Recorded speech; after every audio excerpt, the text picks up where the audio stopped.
사도행전 11장 19절로 30절의 말씀입니다. 사도행전 11장의 말씀 19절로 30절의 말씀을 한 절씩 교독하시겠습니다. 그때에 스데반의 일로 일어난 환난으로 말미암아 흩어진 자들이 베니게와 구브로와 안디옥까지 이르러 유대인에게만 말씀을 전하는데, 그 중에 구브로와 구레네 몇 사람이 안디옥에 이르러 헬라인에게도 말하여 주 예수를 전파하니, 주의 손이 그들과 함께 하심에 수많은 사람들이 믿고 주께 돌아오더라.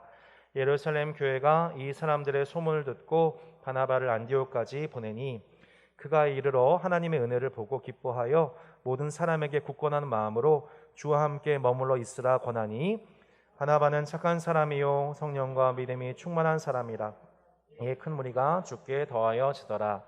바나바가 사울을 찾으러 다소에 가서 만남에 안디옥에 데리고 와서 둘이 교회에 1년간 모여 있어 큰 무리를 가르쳤고, 제자들이 안디옥에서 비로소 그리스도인이라 일컬음을 받게 되었더라.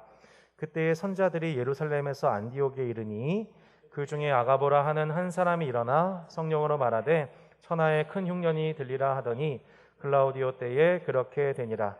제자들이 각각 그 힘대로 유대에 사는 형제들에게 부조를 보내기로 작정하고 이를 실행하여 바나바와 사울의 손으로 장로들에게로 보내니라. 아멘. 여러분, 맥주 감사 주일의 기원을 아십니까? 이것은 실상 한국 교회 내의 독특한 전통입니다. 비록 옛 시절의 이야기지만 이 쌀농사를 추수하는 가을이 아니라 보리 농사 추수 시기가 바로 이때이지요. 솔직히 전 잘 몰라요. 가난한 시절에 일용할 양식들을 허락하신 하나님께 대한 감사로서 7월에 맥주 감사주일, 그리고 11월에 추수 감사주일을 통해 우리가 하나님께 영광 돌립니다. 특별히 지난 반년 동안 코로나와 경제적인 고난 속에서도 우리의 생명을 지키시고 모든 필요를 채우시고 이웃들과 더불어 살게 하신 은혜를 감사하며 영광 돌린 예배가 되기를 소망합니다. 잠시 생각해 보았습니다. 따스한 교회 허락하신 맥주 감사 열매가 무엇일까? 어느덧 보니까 2년 만에 이제 3년째 개척하게 되는데, 따스한 교회에 이 다산과 인근 지역에 모이신 성도분들이 거의 50명이 가깝더라고요. 네, 놀라긴 하십니까, 여러분? 예, 그리고 이제 분립개척 멤버와 또 외곽 지역에 사시는 분들이 거의 50명이 가깝습니다. 하나님의 은혜가 예, 반 정도만 해주십시오. 반의 반, 그죠? 예, 여러분 치킨도 반의 반이 좋습니다. 그런 것처럼 황금 비율로 하나님께서 이 다산 땅 가운데 열매 맺게 하신 주님을 찬양합니다. 이렇게 이 맥주의 열매를 허락하신 주님께서 올 가을에는 또 다른 추수의 열매로 하나님께 영광 돌리게 하실 줄로 믿습니다. 오늘 우리 사도행전 11장 말씀을 보았는데요, 11장에는 두 가지 교회가 등장합니다. 첫 번째 교회는 예루살렘 교회, 두 번째 교회는 안디옥 교회입니다. 사도행전 12장까지 초대교회의 역사는 예루살렘에 있는 예루살렘 교회 중심으로 이루어지게 됩니다. 그런데 우리가 조금 있으면 이제 보게 될 13장 후부터는 그 축이 바뀌어요. 안디옥 교회 중심으로 역사가 이루어지게 돼요. 그래서 오늘 본문은 어떻게 안디옥 교회가 출범하게 되었는가, 이방인 출신 교회가 출범하게 되었는가를 설명해 주는 본문인가 동시에, 또한 이 교회의 무게중심이 예루살렘에서 안디옥으로 어떻게 변화될 수밖에 없었는지를 설명해 주는 본문과도 같습니다. 제가 좀 약간 본문을 생략하고 넘어간 부분을 잠깐 설명드리겠습니다.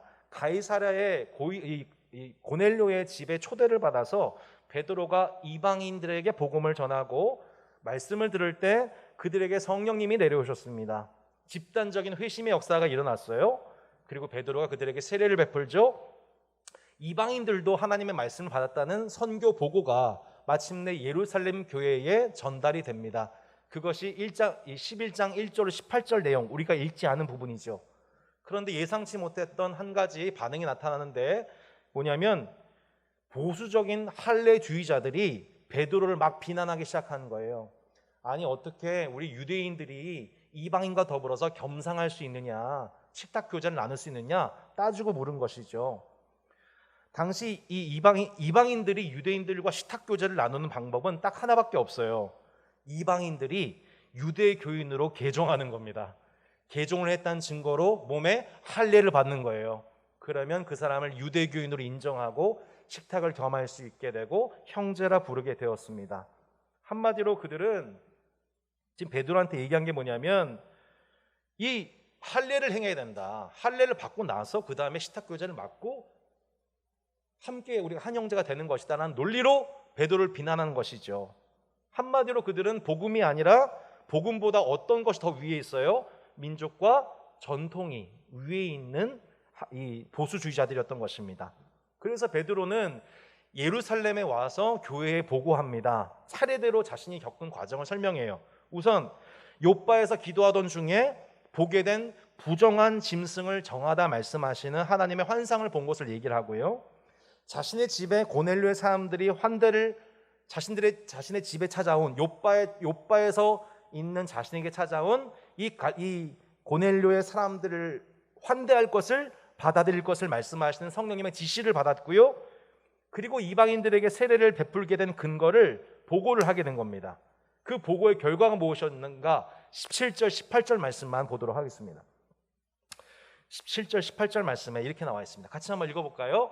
그런즉 하나님이 우리가 주 예수 그리스도를 믿을 때에 주신 것과 같은 선물을 그들에게도 주었으니 내가 누구이기에 하나님을 능히 막을 수 있겠느냐 하더라. 그들이 이 말을 듣고 잠잠하여 하나님께 영광을 돌려 이르되 그러면 하나님께서 이방인에게도 생명 얻는 회개를 주었도다 아니라. 아멘. 참 다행스럽게도 예루살렘 교회가 자신들의 민족과 할례를 주장하는 이 전통주의의 비닐이 벗겨지게 되고 마침내 하나님께 영광 돌리게 되었습니다. 세상에 마침내 생명 얻는 회개, 이방인들에게도 이 회개 역사가 일어났구나. 하나님께 영광 돌리게 됩니다. 예수님의 이름을 믿어 생명 얻는 회개가 예루살렘, 유대, 사마리아 민족과 지역의 장벽을 넘어서 마침내 땅끝 곧 이방인들에게도 적용됨을 처음으로 공교회적으로 공식 선언한 것입니다. 사도행전 11장 1절로 18절에 예루살렘 공의회 곧 이방인들도 예수를 믿고 생명 얻는 회개의 은혜를 체험하게 된다고 하는 이 공식적인 선언이 얼마나 중요한지요. 그 공식 선언 후에 오늘 읽은 본문 사도행전 11장 19절로 26절 말씀을 보면 그 공의회의 해석이 어떤 영향을 미치는지를 보게 됩니다. 자, 오늘 이 19절 말씀에 이렇게 나와 있죠. 그때에 스데반의 일로 일어난 환난으로 말미암아 흩어진 자들이 베니게와 구브로와 안디옥까지 이르러 유대인에게만 말씀을 전했다. 예루살렘 박해 후에 흩어진 그리스도인들이 예루살렘 북쪽에 있는 사마리아 그리고 서쪽에 있는 다메섹, 룻다, 욥바 등을 넘어서 어디까지 복음을 전하고 있었는가? 오늘 지도 보시기 바랍니다. 지도에 보시면 어디죠, 여러분? 베니게와 구브로와 안디옥입니다. 베니게는 이 녹색 표시되어 있죠?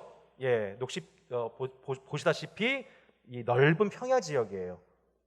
예. 그리고 어디요? 구브로, 섬 지역입니다. 쿠프로스로 알려진 지중해 3대 섬 지역입니다.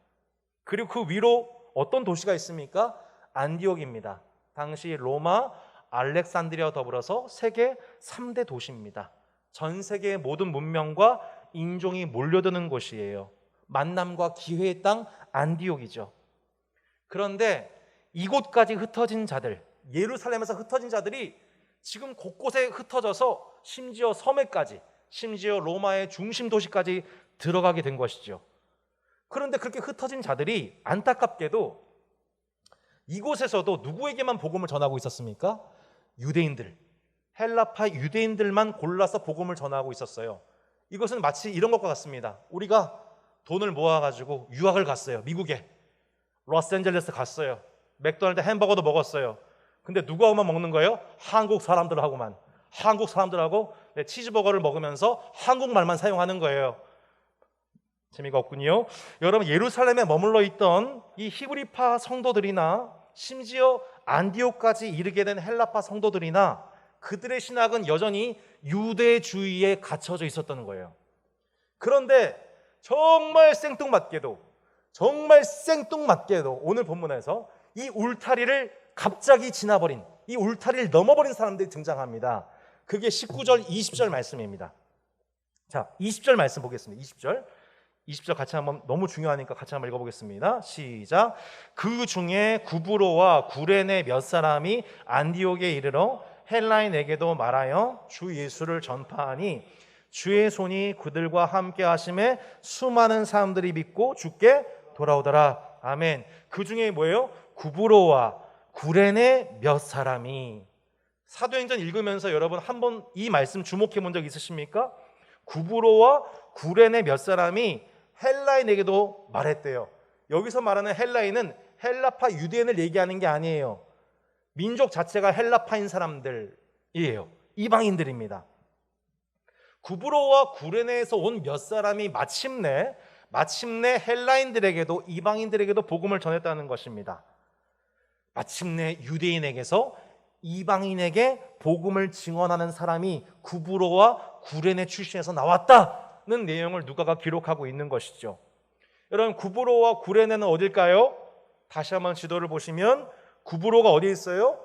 중앙에 보면은 섬 지도 나오죠? 섬 출신의 사람이었습니다. 이름도 없어요. 두 번째, 구레네 어디예요? 좀 이름이 좀 구리지만 구레네 어디예요? 예, 애굽 옆에 보면 아프리카 북부 지역입니다. 예수님의 십자가를 졌던 구레네 시몬 기억하세요? 기억이 안 나셔도 좀 아는 척 해주세요. 나중에 찾아보세요. 구레네는 바로 이 상당한 유대교 디아스포라들이 거주하고 있던 아프리카 북부 지역을 의미합니다. 그러니까 지역적으로 유대교의 중심부인 예루살렘과는 거리가 먼 변방, 이 구브로와 구레네에서 온 몇 사람이 헬라인에게도 마침내 복음을 전했다라고 누가가 지금 의미심장한 기록을 하고 있는 것입니다. 기존 보수적인 신학과 전통주의 영향을 비교적 덜 받은 사람들이었어요. 세계의 모든 문명과 인종들이 교류하는 이 황금어장 안디옥까지 와서도 기존 헬라파 유대인들은 누구만 만났다고요? 유대인들만 만났어요. 그런데 그러한 혈통주의를 깨뜨려버린 소수의 사람들이 나왔는데, 아주 창조적인 사람들이 나왔는데, 그 사람들은 지금 본문에 이름도 기억되지 않고 있습니다. 누군지도 몰라요. 생뚱맞은 지역이에요. 아프리카 출신, 섬 지역 출신의 변방에서 나온 사람들이 마침내 이 유대인과 헬라인의 경계를 긋고 있던 그 뿌리 깊은 전통을 순식간에 넘어버린 사람들이 나오게 되었다. 그 사람들에 의해서 마침내 이 전통을 깨뜨리는, 전통을 새롭게 해석하는 흐름이 나오게 되었다. 누가가 의미심장하게 기록하고 있는 것이죠. 사도행전 1장 8절에 우리가 잘 아는 성경 구절이 있습니다. 오직 성령이 너에게 임하시면 너희가 권능을 받고 예루살렘과 온 유대와 사마리아와 땅끝까지 이르러 내 증인이 되리라 하시리라. 여러분, 이 말씀을 누가 받았습니까? 12사도가 받았습니다. 120문도가 처음 이 말씀을 받았습니다. 하지만 이 말씀은 12사도와 120문도들 통하여서 이루어지지는 않습니다. 이 말씀이 정말로, 이 말씀을 성취한 사람들은 누구였냐면 흩어진 자들이었습니다. 흩어진 자들 중에 변방의 사람들이었습니다. 아무도 예상하지 못했던 구브로와 구레네 출신 사람들, 저 먼 변방의 사람들 통하여서 마침내 사도행전 1장 8절 말씀이 언약이 성취된 것입니다. 여러분, 그들과 주의 손이 함께 하셨습니다. 그들을 통해 수많은 이방인들이 예수 믿고 주께 돌아왔습니다. 물론 베드로도 이방인 고넬료와 온 집안에 복음을 전하고 세례를 베풀었습니다. 하지만 베드로 한 사람이 변화되기까지 얼마나 까다로운지 모릅니다. 우선 성령님이 베드로에게 환상을 보여주셔야 했습니다. 고넬료에게도 환상을 보여주셔야만 했습니다.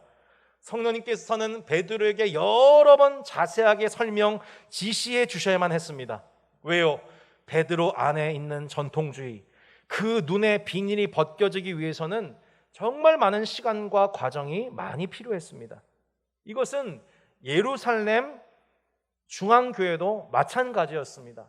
사도행전의 역사가 베드로를 위시한 사도들의 역사인 것으로 우리는 해석하지만, 오늘 누가의 기록을 통해서 누가가 우리에게 분명하게 던지는 메시지는, 사도행전의 역사는 사도들에 의해서만, 혹은 일곱 집사들에 의해서만 쓰여지는 역사가 아니라 하나님이 활용하시는 모든 자들에 의한 역사였다는 것입니다. 결국 사도행전의 역사는 하나님의 역사입니다. 사도들과 집사들과 심지어 구브로와 구레네의 이름 없는 네임리스, 페이스리스, 얼굴도 이름도 알려지지 아니하는 어떤 자들에 의해 수천 년 동안 뿌리 깊게 있었던 그 전통을 넘어 마침내 복음이 헬라파들에게 증거되는 역사가 일어났다는 것입니다. 오순절 성령 강림이 일어난 예루살렘에만 초점이 맞춰진 나머지, 이렇게 온 땅 곳곳에서 하나님의 사람들을 통해서 교회를 일으키시는 하나님의 광대한 스케일에 우리의 눈이, 지경이 열려지게 되기를 축복합니다. 성도 여러분, 하나님은 지금도 구브로와 구레네 몇 사람들을 통해서 일하고 계신 줄로 믿습니다. 우리는 몰라요. 우리는 지금 이 지역교회에서 주님을 섬기기 때문에 우리는 잘 모르지만, 전 세계 곳곳에서 아니, 하나님은 베드로의 하나님 아니야? 우리 하나님은 바나바의 하나님 아니야? 우리 하나님은 어떤 유명 교회의 하나님이 아니야? 라고 그 교회와 그 목회자를 주목하지만, 하나님은 늘 생각하지 못했던 네임리스, 페이스리스, 기록되지도 않은 그 사람, 지역 출신만 아는 그 무명의 전도자를 통하여서 우리가 넘어서지 못했던 그 복음이 마침내 땅끝으로 증거된 일에 능하게 하시는 분이신 것입니다. 사도행전 11장 예루살렘 교회는 정말 그 속도가, 변화의 속도가 너무너무 더뎠어요. 지역 교회의 약점이에요. 전통 교회의 약점이에요. 이 하나님의 일하심에 때로 우리는 너무 이 전통에 매여서 지금 하나님의 현장 속에서 일하시는 일에 좀 더디게 반응을 합니다. 근데 감사한 것은 이 예루살렘 교회가 마침내 하나님의 일하심에 발을 맞추기 시작했다는 거예요. 이게 사도행전 11장의 정말 중요한 부분입니다. 11장 22절이 그 증거입니다. 자, 11장 22절 말씀도 같이 한번 읽어보실래요? 시작. 예루살렘 교회가 이 사람들의 소문을 듣고 바나바를 안디옥까지 보내니. 자, 여러분, 이 말씀에 여러분 성경책이라면 밑줄 팍 그십시오. 이렇게 막 별표 막 5개 그려 넣으십시오. 예루살렘 교회가 이 사람들의 소문을 듣고 누구를 보냈어요? 바나바를 안디옥까지 보냈습니다. 여러분, 이 구절이 정말 중요합니다. 여러분, 지금까지 사마리아 교회에서, 사마리아에서 지역이 복음이 일어났었을 때에 이것이 진짜요 가짜요 이거 확인하기 위해서 누구 보냈습니까? 베드로와 요한 보냈습니다. 가이사랴의 고넬료 집안에 복음을 증거하고 그들이 성령을 받고 세례를 받았을 때 이것을 보고한 사람은 베드로예요.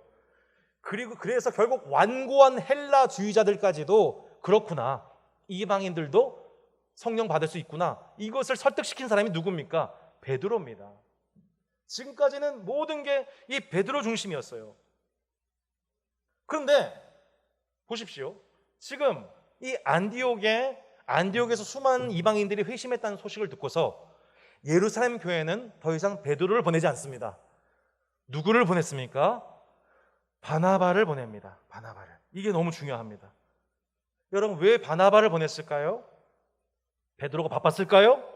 이것은 안디옥 이방인들의 집단 회심 사건에 대해서 단순히 진상 조사하려고 보낸 게 아니라, 바나바가 구브로 출신입니다. 헬라파 유대인이에요. 헬라파 출신 이 바나바를 보내서 그 주님께 돌아온 안디옥의 헬라인들을 목회하도록 보냈다는 것입니다. 무슨 뜻이에요? 더 이상 진상 규명하게 보낸 게 아니라 그들을 어떤 대상이에요? 목회의 대상으로, 돌봄의 대상으로 해석했다는 것을 의미합니다. 자신들의 형제로 여기기 시작했다는 거예요. 갓난 아기들이 태어났으니 이제는 그를 돌볼 영적 보모가 필요해서 누구를 보냈습니까? 베드로와 요한이 아닌 바나바. 왜요? 그가 헬라파 유대인이거든요. 헬라파 문화를 잘 알고 있어요. 언어를 잘 알고 있어요. 그들의 습성을 잘 알고 있어요. 그들이 사용하고 있는 언어가 무엇인지, 그들 안에 유행하고 있는 문화가 무엇인지를 너무 잘 알고 있는 사람 바나바였어요. 그래서 하나님께서 이 안디옥 교회에 하나님 최초로 담임 목사로 이 바나바를 예비하셔서 파송케 하신 것이죠. 여러분, 바나바가 누굽니까? 사도행전 4장 30절에 이렇게 나와 있습니다. 구브로에서 난 레위족 사람이 있으니, 구브로 어디였어요? 섬이죠. 구브로에서 난 레위족 사람이 있으니 이름은 요셉이라. 사도들이 일컬어 바나바라. 번역하면 위로의 아들이라 하니, 이렇게 나와 있습니다. 바나바는 구브로 섬 출신의 사람입니다. 헬라파 유대인입니다. 그는 지난날 교회의 필요를 위해서 자신의 소유를 내놓았던 사람이에요. 만나면 늘 위로가 되는 사람입니다. 착하고 성령과 믿음이 충만한 사람. 그가 안디옥 교회의 최초 목회자로 예루살렘 교회에 파송을 받은 거예요. 그가 갔더니 안디옥 성도들 안에 은혜가 넘치는 것을 봅니다. 예배를 드리는데 은혜가 막 넘치는 거예요. 따스한 교회 찬양 시간 같아요. 그들을 목양하기 시작합니다. 네. 아멘 하려면 좀 빨리 해주시기 바랍니다. 타이밍이 애매합니다. 따스한 교회 찬양 시간 같아요. 말씀 듣는데 은혜가 충만합니다. 예. 할렐루야. 예. 어디였죠? 네. 더 이상 너무 막 은혜가 가득하고, 그러니까 막 큰 무리들이 막 몰려들기 시작하는 거예요. 더 이상 그가 홀로 목양을 감당할 수가 없게 된 거죠.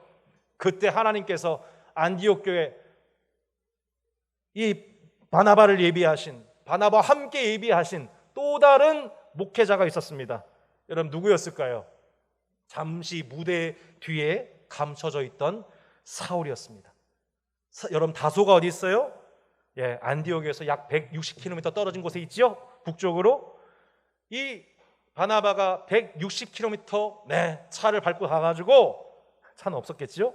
가가지고 다소의 사울을 안디옥 교회의 교사로 청빙하게 되었습니다.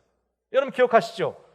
사울의 회심을 믿을 수가 없어가지고 예루살렘의 사도들이 의해서 사울이 상처받은 적이 있었어요. 그때 강제로 그 손을 붙잡아준 사람 누굽니까? 바나바죠.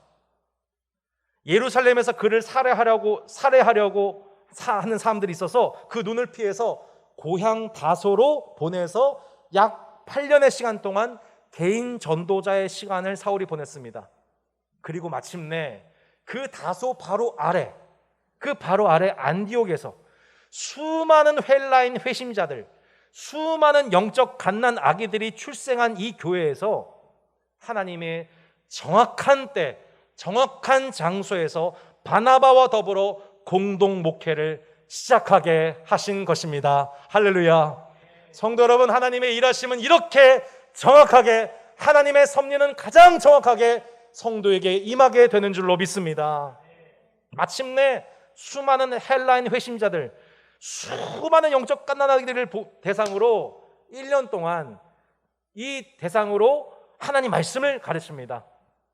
이때 제자들이 안디옥에서 비로소 뭐라고 불려지게 되었습니까? 오늘 한번 말씀 보세요. 이 말씀 참 중요합니다. 26절 읽어보시기 바랍니다. 시작. 만나에 안디옥에 데리고 와서 둘이 교회에 1년간 모여있어 큰 무리를 가르쳤고, 제자들이 안디옥에서 비로소 그리스도인이라고 일컬음 받게 되었습니다. 그리스도에게 속한 자들, 그리스도를 따르는 자들. 근데 여러분, 왜 이 전까지는 이런 애칭이 붙지가 않았을까요? 당시 초대교회는 그들의 정체성이 세상 사람들 보기에 여전히 유대교 집단으로 보였던 것입니다. 유대인이라는 혈통에 둔 유대교의 분파 혹은 컬트 집단으로 보였던 거죠.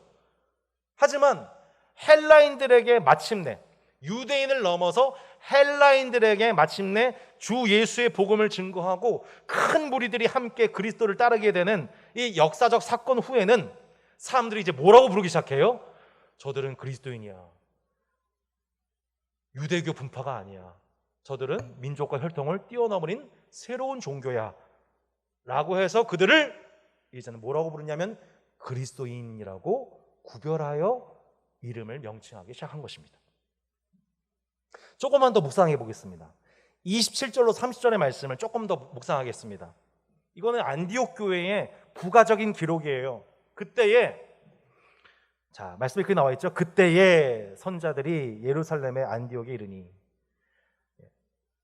선자들이 예루살렘에서 안디옥에 방문을 했는데 이 아가보라는 선지자가 큰 흉년이 올 것에 대해서 예언을 합니다. 그때 안디옥의 제자들이 유대에 있는 형제들에게 부조, 곧 구제금을 보내기로 작정해서 바나바와 사울의 손에 그것을 맡겨서 전달한 겁니다. 한마디로 목회적 지원을 받던 교회가 오히려 모 교회를 지원하는 교회가 된 거예요. 예루살렘 공의회가 이 안디옥의 교회를 형제로 생각하고 바나바를 보냈던 것처럼 이 안디옥 교회가 예루살렘 교회를 자신의 형제로 여기고 그들의 필요에 반응하여 사랑을 실천한 것입니다. 이러한 안디옥 교회의 출현은 예수님의 지상 명령의 수행과 절묘하게 들어맞습니다.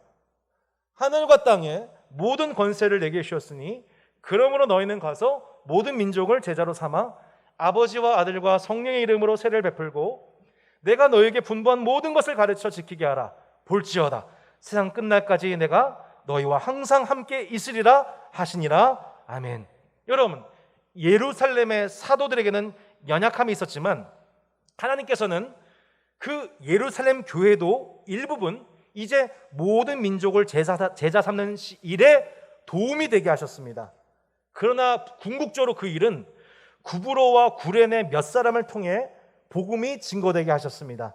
더 나아가서 바나바와 사울을 통해서 예수님이 분부하신 모든 것을 가르쳐 지키게 하셨습니다.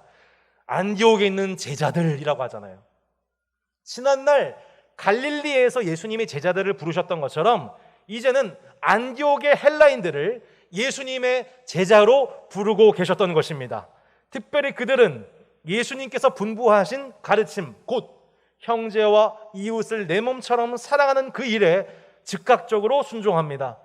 예루살렘 교회가 당한 기근과 경제적 고난에 대해서 외면하지 않고 즉각적으로 반응하여 구제를 벌인 것입니다.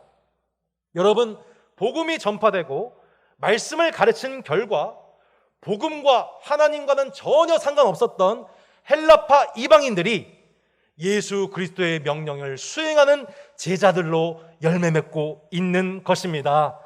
예수님께서 꿈꾸신 궁극적인 교회의 이상적인 열매가 예루살렘 교회가 아닌 이 안디옥 교회에서 마침내 이 말씀이 성취된 것이죠.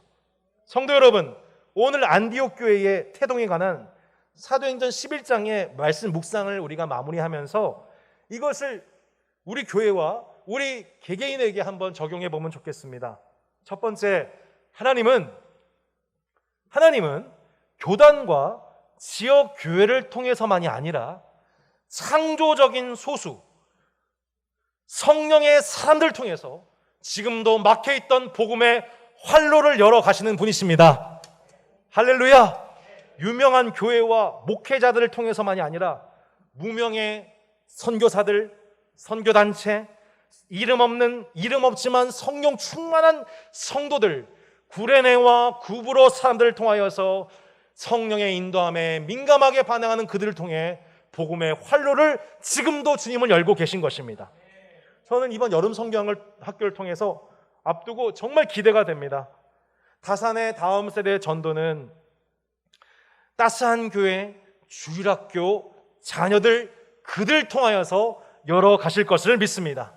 우리의 생각과 기대를 넘는 거예요. 예상치 못하는 방법으로 지금 이 시대와 접촉하고 있는 이 문화에 예민한 그들 누굽니까? 어린이들이죠. 그들을 이해하고 있는 교사들이죠. 이 구브로와 구레네의 몇 사람들을 통하여서 그들을 하나님이 추수한 일꾼 삼으셔서 마침내 그간 열리지 못했던 전도의 문을 여시는 놀라운 역사를 우리가 보게 될 줄로 믿습니다. 우리의 기존 관행이나 고정관념에 의해서 일하는 여름 성경학교가 아니라 성령의 일하심에 순종하고 기뻐하는 교회가 되기를 원합니다. 최근 요즘에 제가 목회자로서 느끼는 기쁨들이 정말 많습니다. 여러분 혹시 제가 요즘 막 기쁨이 넘치는 거 느껴지십니까? 예, 감사합니다. 예, 너무 좋아요. 제가 요즘에 제가 기존의 어떤 생각에 잡힌 것이 아니라 주님이 열어주신 방향으로 목회를 전환을 했어요. 예, 수요 예배를 오전에 드립니다. 오전에 드려요. 얼마나 좋은지 몰라요. 아무도 안 좋으신 표정인데 전 너무 좋아요. 에베소서 강의 말씀을 이렇게 전하는데 정말 천국이 따로 없습니다. 하나님 말씀 한 절 한 절을 풀고 그 말씀을 간절히 사모하는 성도들 앞에서 말씀 푸는 게 얼마나 행복한지 모릅니다. 저는 세상에서 제일 행복한 목회자인 것 같습니다. 아무도 안 하셔도 전 믿습니다. 네. 덩달아 수요 오전 예배와 더불어서 밤에 시간이 생겼어요. 네. 밤에 여러분 목회자가 성도들과 더불어서 농구하는 저는 복받는 사람입니다. 여러분 왕수천에서 이 조명이 그를 끝내줍니다. 그 조명 앞에서 이렇게 저희가 농구를 하는데 여러분 생각지도 않았던 교회에 오라고 하면 오지도 않았던 전도 대상자가 그 농구장에 온 거예요.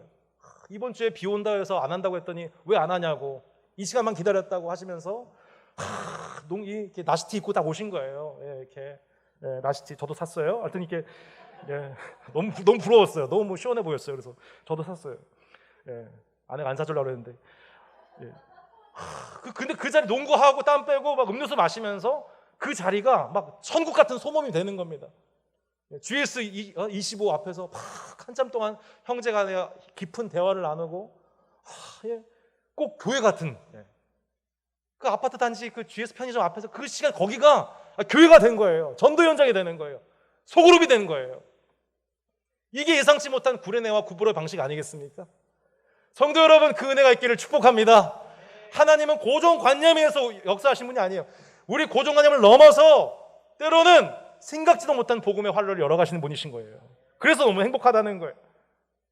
하나님은 그렇게 전도자뿐만 아니라 또한 하나님은 예비하신 목회자와 교사들이 있었어요. 교회에 필요한 은사들을 채워오셨어요. 복음을 전파하고 말씀을 가르치고 형제를 사랑하고 구제하고 이 균형을 이뤘던 교회가 바로 안디옥 교회였던 거예요. 저는 따스한 교회가 이 안디옥 교회 같이 전도와 양육과 구제가 균형 잡힌 교회가 되기를 원합니다. 때에 따라 하나님께서 은사자들을 세워주시는 은혜가 때에 맞게 있을 것을 확신합니다. 우리 중에는 바나바와 같이 이 동일 문화권의 사람들을 잘 이해하는, 조금 전통에 대한 이해는 부족하지만 이 문화에 대한 이해가 탁월한 사람들이 필요한 거예요. 바나바 같은 목회자가 필요한 거예요. 베드로는 베드로의 역할이 있는 거고 기존의 교회를 설득하는 베드로 같은 목회자가 필요한 거고, 또 다른 면에서는 이 다음 세대를 이해하고 신도시를 이해하고 요즘 청년 세대의 아픔을 이해하는 그런 또 바나바 같은 목회자가 필요한 것입니다. 우리 김정 목사님, 우리 서전사님이 그런 목회자로 준비될 줄로 믿습니다. 사울과 같이 탁월하게 말씀을 전하는 교사로 또한 하나님께서 이 교회를 축복하실 줄로 믿습니다. 따스한 교회는 지역 교회를, 지 교회주를 넘어가는 교회가 되어야 됩니다. 여러분, 따스한 교회는 지 교회주의를 넘는 교회가 되기를 바랍니다. 타산 땅에 교회를 개척할 수 있도록 물심양면의 지원을 아끼지 않은 성복조항계와 거의 200~300명의 후원자들이 있는 거 여러분 아십니까? 8월 둘째 주에는 성복조항계 담임 목사이신 길성훈 목사님이 직접 방문하셔서 설교하실 거예요. 기대도 좋습니다. 지난 2009년도에 길성훈 목사님이 성복조항교회를 부임하셨어요. 전통교회 부임을 하셨어요. 근데 성복조항교회 여러분 별명이 있었어요. 교단에서 목회자의 무덤. 거기 가면 다 죽는다. 근데 여러분 놀랍게도 이 성복조항교회가 말씀과 제자훈련을 통하여서 전통교회로서 배가 부흥을 경험하는 이례적인 은혜를 10년 동안 체험했습니다. 사람들이 다 놀라면서 제2의 분당 우리 교회가 될 것 같다. 3,000명, 5,000명 모이는 교회가 될 것 같다. 막 사람들이 칭찬했습니다.